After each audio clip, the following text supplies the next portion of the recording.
wawancara antar manusia, di mana kita mengupas tuntas ke dinamika hubungan interpersonal di sekitar kita. Saya Bella, dan hari ini kita akan bahas topik mengenai kasus bullying yang sempat menimpa Ananda Timothy di salah satu kampus ternama di Bali.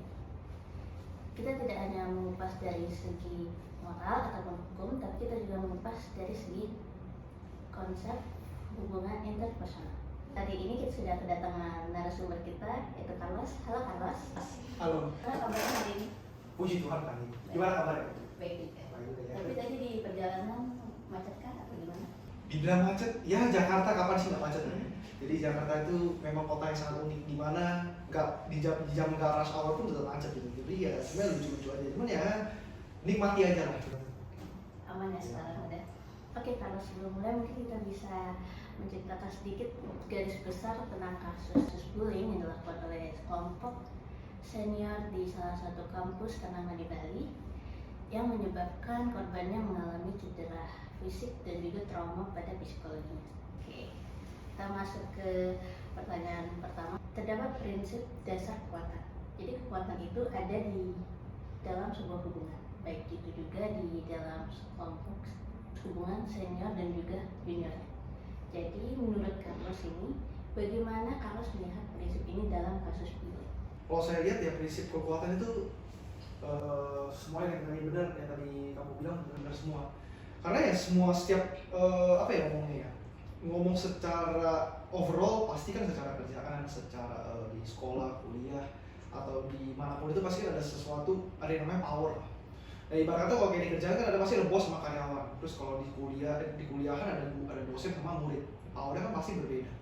Cuman untuk di kasus yang kalau misalnya kita merucut ke bullying, power itu di mana yang kuat itu mengintimidasi yang lemah, yang pasti. Nah, cuman kalau di kasusnya bullying itu yang lemah ini pasti nggak bisa ngapa-ngapain. Namanya juga bullying tuh. Ya bullying ya pasti yang lemah itu nggak bisa ngapa-ngapain. Nah, that's why yang kuat itu lebih ke lebih mengintimidasi yang lemah. Nah, karena kalau kita ngomong di dunia ini ya pasti nggak bisa lepas dari namanya kekuatan itulah. Kekuatan itu yang udah pasti muncul dimanapun, setiap keadaan apapun pasti ada terus. Dan that's why ya kita cara menghandle-nya aja sih, cara menyikapinya dari bullying itu gimana. Karena kalau misalnya bullying itu kan itu banyak jenisnya. Ada secara fisik, ada secara perkataan, beda-beda. Cuman mungkin yang secara fatal yang lebih parah itu sebenarnya ya bullying fisik ya. Kalau dibandingkan kata-kata, mungkin kalau kata-kata bisa juga, cuman nggak separah fisik lah. Apalagi kalau misalnya udah digabungin dua-duanya. Kurang lebih sih seperti itu. Jadi menurut Carlos di sini bullying itu pasti ada ya dalam suatu hubungan. Ya. Apalagi di hubungan senior dan juga junior. Oke. Terus kenapa ya Carlos lingkungan sekolah status senior atau anggota geng itu bisa menciptakan persepsi kekuatan yang sangat dominan? Persepsi yang sangat dominan ya, karena yang bullying itu pasti nggak, yang bully orang. Kalau ini kita ngomong bullying ya. Kalau yang bully itu berarti otomatis yang bully itu lebih kuat yang lemah. Tadi saya bilang, otomatis berarti kan dia tuh nggak mau terlihat lemah, makanya dia bully orang. Nah, ketika si yang kuat ini mempunyai kekuatan untuk buat bikin yang melemah ini jadi bully, ya biasanya dia cuma perlu validasi yang dimana dia itu dianggap kuat. Contoh, misalnya si A bully si B. Si A ini menurut kamu nih, si A ini bully si B ini dapat apa? Kepuasan sementara doang. Iya, kepuasan sementara doang kan. Jadi sebenarnya secara materialistik, secara duit mungkin nggak dapat. Ya mungkin ada beberapa juga yang malah. Cuma kan apa ya ngomongnya? Secara materialistik itu nggak dapat sama sekali. Benar. Gitu. Cuman tapi secara kepuasan dirinya itu dapat, kepuasan jiwanya. Ya kayak ibarat kata kayak contoh gampangnya kalau misalnya kamu menang nih, debat sama orang lah. Contoh kalau misalnya kamu punya cowok atau gimana. Debat tuh kalau misalnya debat kita menang argumen, rasanya gimana? Puas banget kan? Rasanya kayak wah menang nih gitu. Rasanya gitu. Cuman gimana kalau misalnya dibullying itu sama juga kasusnya seperti itu. Ketika si kuat ini udah puas bully yang lemah ini, otomatis yang kuat ini juga merasa, wih, aku berhasil nih bully dia, aku berhasil nih, besok begini lagi lah. Buat kepuasan pribadi aja setiap harinya. Makanya bullying itu nggak bisa kayak cuma sehari 2 hari, itu bukan bullying. Pasti bullying itu lama. Dan pasti yang kena bullying itu pasti kena secara mental, itu pasti kena banget. Karena diulang-ulang terus menerus tiap harinya, makanya that's why bisa begini. Oke, jadi menurut Carlos di sini kasus bullying itu kebanyakan para pelakunya hanya membutuhkan validasi saja Iya. dan bisa dilakukan secara terus menerus Iya. demi mendapatkan kepuasan saja. Kepuasan saja. Secara material sih nggak dapat apa-apa. Kepuasan pribadi aja itu. Lalu menurut Carlos kan ini kalau pembulian ini ada gengnya ya, Hmm, bukan pasti. pelakunya bukan sendiri doang. Iya. Nah, dari ketua geng ini, sisanya ini kira-kira apakah juga membutuhkan validasi doang atau ada yang lain kah menurut Carlos? Itu pasti. Kayak contoh misalnya, nggak mungkin yang tadi yang kamu bilang, yang bully itu nggak bully sendiri. Pasti kan ada 3 orang, 5, 4 orang, 5 orang lebih. Nah, 1 orang ketuanya ini pasti kan ada belakangnya banyak nih. Yang belakangnya ini kan, ya dia ngikut aja, pokoknya yang ngikut dibully ya ikut bully. Karena kalau menurut saya sih, yang ngikut itu sebenarnya dia cuma perlu validasi juga, sama perlu kepuasan pribadi agar dia pun nggak dibully. Gitu. Karena kalau misalnya dia nggak ikutan, bisa jadi dia yang kena bully. Makanya dia bisa jadi ikutan. Karena misalnya dari 1 akan, kepalanya si A, otomatis dia bisa dia pasti punya teman baik dong, si B. Dia teman sama si B. Si B ini punya teman baik juga, ngajak juga. Nah mungkin ngajaknya bukan secara, ayo kita bully ini, enggak. Tapi secara halus, secara kita nggak sadar. Karena ketika si A ini udah ngebully si yang lain pasti nggak ngikut yang teman-temannya ini. Biar dia nggak dibully juga, biar dia merasa dia tuh secara status, dia appreciate juga. Jadi dia biar nggak, apa ya ngomongin, nggak dibully, terus dia pun juga bisa dapat kepuasan pribadinya juga. Gitu loh. Karena aku pernah di posisi itu dan itu sangat-sangat memang enak dibandingkan daripada kamu jadi ketuanya. Karena kalau bisa jadi ketuanya, sebenarnya gimana ya, kalau ngomong ketua geng itu jujur nggak tahu sih ya, maksudnya bisa dijadikan ketua itu dalam kutipnya apa gitu. Cuman kalau misalnya anggotanya itu kan pasti lebih apa ya ngomongnya ya, lebih kayak ngikut aja lah, bully ini ikut sini ikut. Cuman kan bullying itu ngakarnya pasti banyak banget lah. Dan itu pasti yang dibully cuma 1 orang 2 orang, dan itu orang lagi. Kayak misalnya kamu gak pernah sekolah atau kuliah, pasti kan ada di satu kelas itu ada 1 orang yang maksudnya nih orang tuh secara muka tuh gampang banget dibully gitu. Nah that's why orang-orang yang kuat ini secara status, dia tuh bisa bully dia.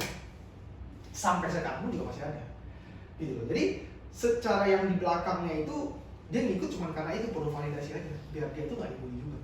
Soalnya kalau dia bisa dikena bully juga, dia pun juga gak enak karena dia tahu rasanya dibully itu gimana. Gitu. Mungkin sampai orang-orang yang muka yang gampang dibully atau kayak macam apa ya, kutu buku kalau kata orang, kata kasarnya, dia kan nggak tahu rasanya dibully. Karena dia mungkin ini hal yang normal, memang manusia itu seharusnya begini. Cuman ketika dia merasa dibully itu, dia kaget. Nah, so dia sebenarnya orang yang dibully bisa kena mental psikisnya dan. Oke, jadi menurut Carlos itu mereka ngikut-ikutan itu cuma buat cari aman doang. Betul. Karena ya kalau nggak mau cari aman buat apa? Nggak apa-apa juga. Cuma biar keren aja. Tapi selain tindakan intimidasi kepada korban bullying ini, para pelaku itu juga bisa loh mengasih rewards ke korbannya. Itu menurut Carlos gimana? Reward dalam kutip apa? Hadiah? Iya itu jaminan biar si korban ini mungkin tidak buka mulut. Oh biar si korban ini nggak kasih tahu ke siapa-siapa. Iya. Oh biar nggak lapor. Jujur, sepengalaman aku yang aku alami sih nggak pernah sih. Kayak misalnya orang yang bully itu kasih reward ke yang membuli, cuman diancam aja biasanya, bukan reward. Biasanya itu diancam. Kalau bisa contoh, bisa di sekolah. Ya mungkin ini kayak kasus Timot ini, mungkin dia kenapa dia bisa sampai bunuh diri, terus bisa sampai nggak ngomong ke orang tuanya karena mungkin diancam. Dan nggak mungkin diancam dari 1 orang, banyak orang. Nah, dia kenapa bisa bunuh diri ya karena itu mental psikisnya dia pengen meluapkan emosinya, cuma dia nggak bisa mau meluapkan kemana. Dia kenapa bisa bunuh diri dan kena mental juga di situ. Nah, jadi sebenarnya kalau menurut saya sih bukan reward, tapi itu lebih ke ancaman, lebih ke threat. Jadi kayak misalnya si kelompok ini bully si ini, otomatis kan dia tuh gimana ya ngomongnya, dia tuh lebih kayak kasih ancaman pasti kan ada. Otomatis yang dibully itu kena intimidasi, jadi takut lah, karena ya ketika macam gitu kan pasti tuh nggak berani macam-macam, apalagi lemah banget karena seperti itu ya. That's why kita tuh juga apa ya ngomongnya, harus dari bersikap diri kita masing-masing lah. Kita itu harus berani ngomong, berani speak up. Karena kalau nggak berani speak up, tahu lah akibatnya jadi gimana. Jadi kan kita pun juga tahu kalau misalnya kita dibullying. Karena aku pun juga pernah kasusnya seperti itu. Aku dulu pas kelas 5 SD pernah dibully sama orang India. Jadi dibully setiap hari, itu sampai kena mental, memang betul sampai mental. Itu sampai berbulan-bulan. Dan itu aku pun juga di posisi yang sampai nggak berani lapor, ngomong ke orang tua, ke guru tuh nggak berani. Karena kenapa diancam, mau dikasih reward. Kalau dikasih reward nggak apa-apa sih, ya kan? Dikasih duit gitu. Lalu tapi dikasih ancaman, otomatis di otak kita kan mikirnya, waduh, jangan lah mau lapor. Ada rasa takut tersendiri. Iya, ada rasa takut sendiri. Jadi kita pun juga nggak berani lapor. That's why kita tuh juga mau nggak mau ya harus ya luapkan emosinya di dalam diri sendiri, nggak bisa meluapkan emosi yang lain. That's why ya kayak di kasus yang Timobi itu kan dia kenapa bisa memilih seperti itu. Lalu menurut Carlos nih, bagaimana ya dengan prinsip kekuatan itu selalu berubah? Saat kasus ini terungkap ke publik dan pihak kepala serta kepolisian turun tangan, kekuatan itu langsung berpindah. Nah jadi itu menurut Carlos gimana? Berpindah tuh maksudnya kayak yang bully itu jadi kayak kicap gitu. Iya, iya, karena kan ada hukum udah turun gitu. Oh, berarti kayak udah hukum udah ikut turun. Iya. Ya sebenarnya ya itu semua manusia sih. Semua manusia tuh kalau misalnya memang udah sampai dibawa ke ranah hukum pasti dia pasti takut lah. Kayak contoh, masa ngomong bullying kita misalnya agak intermezzo dikit. Kita ke kasus misalnya misalnya kan viral-viral tuh. Ini sekarang udah sosial media udah canggih banget, udah Instagram, TikTok kan semua para viralin. Contoh misalnya ada orang yang lawan arah. Yang lawan arah lebih galak daripada yang ikutin jalurnya benar. Di video itu viral. Terus sudah dibawa ke proses hukum, otomatis pasti itu kan yang lawan arah itu pasti kan lebih emosi. Maksudnya lebih lebih takut lah. Apalagi udah sampai kayak udah diancamnya penjara, kena denda dan lain-lain, pasti kan dia lebih gimana nih nanti klarifikasi aja minta maaf. Nah biasanya dia begitu.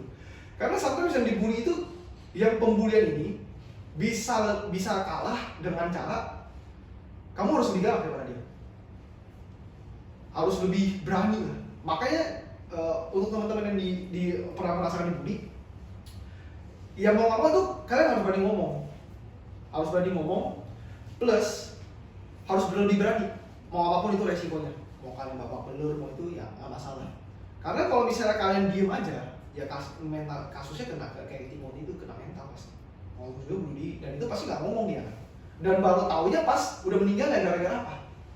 Nah jangan sampai ya kejadian seperti itu. Jadi that's why kalau misalnya polisi udah sampai ikut polisi ranah hukum itu ya pasti yang bully ini udah pasti takut lah. Karena ya udah ngomong kalau hukum, siapa yang nggak takut di penjara, ya kan? Ya apalagi kalau kecuali kalau misalnya ya misalnya dia punya backingan yang kuat, cuma backingan kuat pun juga nggak bakal bisa juga. Karena kan udah kasusnya udah ada, apalagi kalau misalnya ada buktinya. Apalagi bukti misalnya kekerasan fisik atau apa dan lain-lain kan bisa divisum, bisa lihat gitu. Dibawa ke proses hukum ya udah pasti takut punya lah, siapa yang nggak takut? Even orang yang sekuat apapun udah dibawa ke hukum pasti takut. Itu udah psikologisnya manusia lah itu pasti. Kalau lebih seperti itu sih. Jadi kan ini kasus bullying ini melibatkan hubungan antara senior dan juga juniornya kan. Jadi menurut Carlos, seberapa besar sih peran kekuatan legitimasi yang sebenarnya tidak dimiliki oleh pelaku, tapi dianggap ada oleh korban dalam pengadaan kasus ini? Seperti kayak misalnya nih, junior itu harus nurut loh sama senior. Oh, kalau itu jujur cuma ada budaya kita aja sih. Cuma ada di Indonesia sih. Kalau kita ngomong di Indonesia itu emang secara Indonesia, Korea, Jepang tuh lumayan strict dengan namanya budaya yang lebih tua, apa namanya senioritas gitu. Cuman untuk kayak misalnya contoh negara barat kayak Amerika, Eropa itu kan manggil bosnya udah kayak panggil nama, lu langsung mengenal nggak masalah. Justru kalau dipanggil Mister dia aneh. Justru, tapi kalau di Indonesia, di Jepang, Korea Selatan tuh lebih mengedepankan senioritas. Bos sama karyawan, bos, aku karyawan gitu. Ya biasanya begitu. Karena cuma di budaya kita itu, karena kenapa ya? Kita itu dimana kita itu budaya kita itu sangat menghormati orang tua. That's why makanya seperti itu. Makanya bisa ada senioritas sama junioritas. Nah, cuma kalau di kerjaan atau misalnya di sekolah, senioritas junioritas itu dilihat karena secara otak kita itu, karena kan kita sering nggak sih, kita kalau di orang tua tuh kemarin kita tuh orang tua bisa ngomong, kamu masih kecil tau apa sih, mama papa lebih banyak makan asam garam daripada kamu. Nah itu kita udah diomongin terus menerus masuk ke alam bawah sadar kita. Nah that's why ketika kita ketemu orang yang lebih senior daripada kita atau kakak kelas kita atau bos kita tuh secara otomatis, secara psikologis di dalam bawah sadar kita tuh lihat dia lebih tua, gue harus hormat sama dia. Dan itu ke bawah sampai ke bawah-bawah. Dan that's why negara kita itu emang seperti itu, karena budaya kita itu menghormati yang lebih tua. Beda sama di Amerika. Gitu. Kalau di Amerika ya bos namanya nggak masalah. Gitu. Kalau di sini memang seperti itu, karena kita ngomong ya budaya. Kenapa bisa ada seperti itu? Ya karena kayak gini lah. Misalnya, aku kasih kamu jabatan, bos gede, CEO di perusahaan gede lah. Apakah kamu lebih dengar orang yang sepantaran sama kamu atau yang di bawah kamu? Ya sepantaran. Sepantaran otomatis, nggak mungkin yang di bawah. Karena kenapa? Kayak kurang meyakinkan aja. Kurang meyakinkan kan dia di otak kamu pasti mikirnya, nih udah orang posisi di bawah saya, kenapa dia harus kasih tahu saya? Buat apa nggak? Kalau mungkin aku dengerin, buat apa? Mendingan sepantaran. Nah, that's itu budaya dibentuk sampai habit, sampai sekarang itu jadi culture di negara kita. Di Jepang sampai Korea Selatan juga begitu. Di kantor, mau di sekolah itu pasti ada. Warung kalau kayak, di kantor kita nggak ada senioritas. Itu semua kantor itu semua pasti ada. Karena nggak ada satupun orang yang nggak mau dihargai. Semua orang itu literally itu semua manusia di dunia ini pengennya dihargai doang. Cuman dihargainya beda-beda. Cuman kalau di negara kita itu 95% orang mau dihargai itu karena status sosial, gengsi dari situ. Jadi pasti ada pengaruh dari budaya masing-masing sendiri ya. Kalau di Indo mungkin juga harus tunduk dan harus hormat, itu udah ada budaya juga. Iya, budaya juga. Tapi kan kalau di Jakarta nggak perlu berubah. Mungkin di beberapa daerah lain mungkin ada yang begitu. Cuman kan saya nggak tahu yang gimana banget. Cuman kalau di Jakarta yang sepengetahuan saya memang pasti di kantor itu pasti ada senioritas yang dimana yang baru masuk harus menghormati senior karena dia merasa dia udah paling lama di situ. Cuman ya Jakarta itu sama-sama aja. Oke, Carlos tadi kan di awal sempat membahas tentang cara mengurangi ancaman bullying. Itu menurut Carlos gimana? Cara mengatasinya? Iya, mengatasi. Cara mengatasi bullying itu sebenarnya kita jadi orang yang maksudnya kalau misalnya di kasus kita yang jadi korbannya ya. Kalau untuk jadi korbannya kita better jangan pernah menyendiri lah. Kalau menurut saya, karena kalau bisa menyendiri itu emang peluang untuk dibully lebih gampang. Contoh misalnya di kelas, ya temenan aja sama siapapun, ya berinteraksi kayak ngobrol, bisa kemana-mana bareng. Itu lebih meminimalisir untuk gak dibully. Karena kalau bisa di kelas sendiri, apa sendiri, ya memang betul misalnya ada orang introvert atau gimana. Cuma kan introvert sama extrovert cuma beda isi energinya aja sebenarnya, bukan masalah dia nggak bisa ngomong. Ya better, misalnya kalau kemana-mana tuh lebih better berdua, ya minimal berdua lah, bertiga kemana-mana bareng. Misalnya di kelas tuh juga ngobrol, jangan bisa diajak ngobrol, tapi nggak mau diajak ngobrol gitu, ngerti nggak? Karena sometimes tuh orang bilangnya nggak mau dibully, tapi dia pun sendiri yang membuka diri untuk dibully, gitu. Karena betternya kalau menurut saya sih kalau cara mengatasinya better ya ngobrol aja sama siapapun, apapun itu. Kalau misalnya walaupun nggak nyambung pun ya nggak apa-apa, ngobrol aja, tapi ganti-ganti teman gitu. Jadi ke kelas lain, misalnya kalau di bullying itu kan jarang ya kalau di kantor itu bullying sih ada. Kalau di kantor tuh lebih mengintimidasi aja. Cuman kalau bullying itu lebih di sekolah, kuliah, ya udah lebih better ya berinteraksi sama siapapun aja, kayak ngobrol siapapun. Kalau misalnya orang ngajak ngobrol pun juga kita interaksinya juga bagus balasannya. Jadi ya better ngobrol sama siapapun aja sih menurut saya. Tapi ya nih Carlos, ada juga loh beberapa yang udah bersosialisasi tuh, tapi tetap bisa dibully. Itu menurut Carlos gimana? Kalau itu ganti muka aja sih kalau gitu. Itu sebenarnya kalau gitu ya ganti muka aja sih kalau menurut saya ya. Itu kalau misalnya udah berinteraksi tapi masih dibully, berarti ada yang salah dari kamu. Salah dari mana? Mungkin dari secara kata-kata penyampaiannya, ngobrol sama orang, atau misalnya secara body language. Body language itu penting. Nah, sometimes orang tuh meremehkan body language manusia. Karena sometimes body language itu yang membuat manusia tuh gampang dibully. Kayak kelihatan lah dia orang ini body language-nya gugup, atau misalnya body language-nya lagi nyantai, itu kan kelihatan banget perbedaannya. Nah, ketika masih body language-nya dia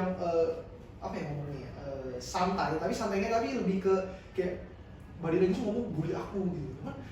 Jadi ya lebih better ya kalau misalnya udah berinteraksi tapi masih dibully, ya coba untuk melawan itu. Tapi kalau menurut saya sih kalau orang yang udah berinteraksi gitu ya, jarang banget sih bullying sih. Jarang banget. Tapi kalau misalnya bullying ada dua, bullying secara bercanda atau bullying beneran. Karena sometimes tuh manusia tuh ada yang terlalu baperan. Di bercanda dikit dibilangnya bully. Dibilang dikatain dikit bercanda padahal dibilang bully.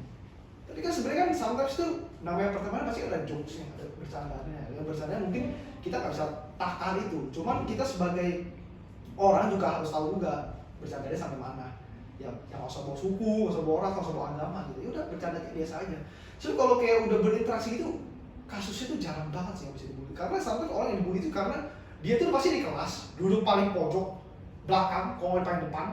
Terus yang paling mengerti guru, kayak guru suruh ini, wah aku paling bisa lah, aku paling bisa, apa-apa aku paling bisa. Itu biasanya orang yang bully.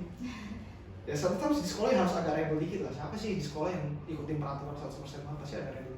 Kayak contoh sekarang kita udah kuliah atau misalnya kita udah kerja. Ketika kita ngomong masa kenangan sekolah, apa yang kamu ingat? Barang teman. Barang teman, mungkin bandel, bolos sekolahnya. Itu yang paling diingat kan? Gak mungkin kalian sekolah yang paling ingetnya apa? Pelajaran matematika, aljabar, gak mungkin. Pasti diingat apa? Yang buruk-buruknya itu, yang menurut kalian tuh di SMA itu masa zaman-zamannya seru. Nah itu dia. Nah that's why kalian tuh di SMA, SMP, SD itu jangan sampai diem doang. Ya bandel sedikit gak masalah, itu manusia wajar. Ya dari situlah, itu nggak mungkin orang yang kayak begitu dibully sih. Pasti nanti dia malah ikutan, malah nanti dia malah jadi seru atau misalnya nanti pas udah selesai lulus SMA pada nanti reunian lagi dari situ. Kalau bisa diem-diem doang di sekolah, nanti pas udah lulus siapa mau ajak temenan lagi? Jadi dari situ sih. Menurut Carlos ini harus ikut bersosialisasi ya, untuk menghindari ancaman dari bullying. Iya, pasti. Untuk penutup nih Carlos, boleh kali kita memberikan pesan dan moral dari kasus yang kita ambil pada hari ini kepada sobat manusia? Pesan moral ya, udah kayak psikiater. Pesan moral untuk biar kasus bullying. Yang bully jangan ngebully, karena kalian harus memposisikan di mana kalian itu, misalnya kalau kalian bully orang, kalian coba balikin perasaan orang yang dibully itu ke kalian. Anggap aja ini yang kalian bully itu anggapnya keluarga kalian sendiri. Kalau misalnya kalian bully nih, misalnya kalian mikir, ini kalau misalnya adik saya, kakak saya, atau misalnya mama saya diginiin sama orang, rasanya gimana sih? Pasti gak enak banget. Nah that's why kalian tuh ketika yang dibully itu harus ngomongnya itu gimana ya ngomongnya? Refleksi diri lah. Kalau kalian di posisi yang dibully, kalian tuh gimana? Enak gak gitu? Lebih baik ya kalian gak usah bully aja. Udah sama teman biasa aja, bercanda bisa. Apa sih dibully? Bullying itu buat apa sih? Keren. Dibilang keren juga enggak. Buat ngedapetin cewek juga enggak. Buat apa sih bullying itu? Kalau menurut saya ya, bullying itu emang buat status sosial sementara aja. Bilang, ini orang keren. Kita sampai sekarang kadang-kadang di SMA tuh kita cuma SMA tuh kebanyakan main gengsi aja, main validasi aja. Yang tadi saya pertama kali bilang. Jadi lebih ke validasi yang dimana biar saya bisa kuat. Kalau ditonton dikit juga nangis gitu. Tapi kayak gitu. Orang bullying itu sebenarnya kalau dikasih ancaman yang lebih dia yang bully, pasti dia pasti dibicikan lagi lah. Coba pesan moralnya ya better kalau kalian membully orang. Better kalian coba refleksi diri lah.